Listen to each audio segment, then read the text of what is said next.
So, let me tell you about this golf tournament I'm going to be in on Monday. In Calgary, by the way. So if you're interested in getting lunch or dinner, let me know. Sometime I'll be free for the most part. I believe in the afternoon. And if you want to catch something, let me know. But here's the deal with this other golf thing that's here in Edmonton, because it's not in Calgary now I think about it. It's $2,500 per person. Isn't that just stupid? Now, it is hosted by Grant McEwen, so the proceeds generally go to help kids fund their university education, whether through bursaries, through scholarships, through that kind of stuff. But $2,500 per person, that's $10,000 for a foursome to play golf. I'm not playing. What a waste of money that would be if I played. Because if we took, let's get a calculator for a second, $2,500 divided by 18 holes, that means $138 per hole. Now, since it takes me approximately 5 shots to get it in the hole, let's divide that by 5.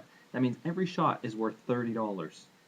That means every time I tee up, I go to hit the ball, it's like $30. I might as well go to the casino, for Pete's sakes.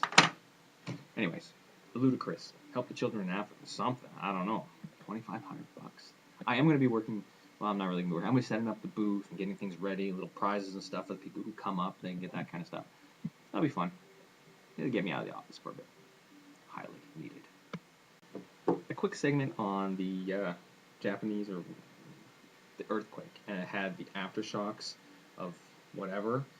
What makes it an aftershock instead of just an earthquake? Why isn't it just a second earthquake? If it's of a magnitude over 5, wouldn't it just be a second earthquake instead of an aftershock to the first one?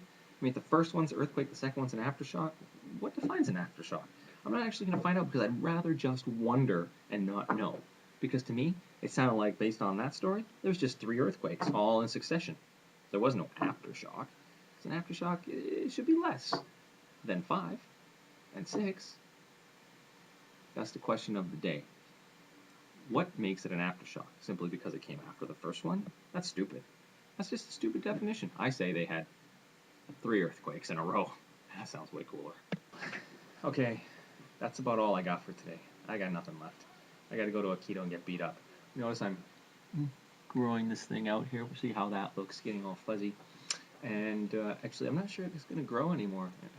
If you can even tell, but that's about as close as I get on a beard. I'm not sure you've ever tried growing a beard, but it's pretty hard not being a hairy person. Anyway, that's my afterthought. It's kind of like an aftershock, only it comes after the first thought. It's not a thought unto itself. Aftershock. It's ludicrous.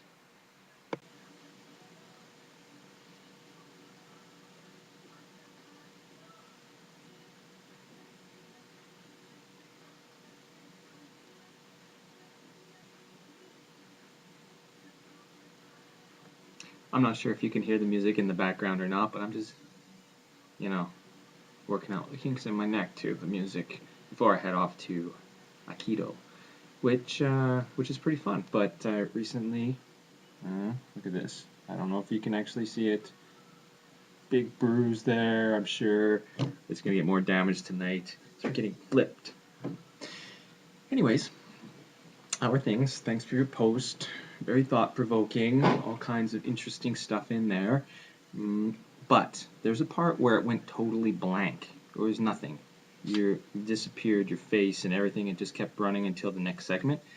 And just then you were starting to talk about what the challenge should be. And so I didn't understand what the challenge would be. Although I think it has something to do with me being a superhero. So I'm all for that. Even just a superhero to my kids. But as cool as that is, maybe knock it up. Just a notch or two. At least I can fake it being more of a super, whatever. You let me know, because I'm not quite sure, because you cut out. But, moving on.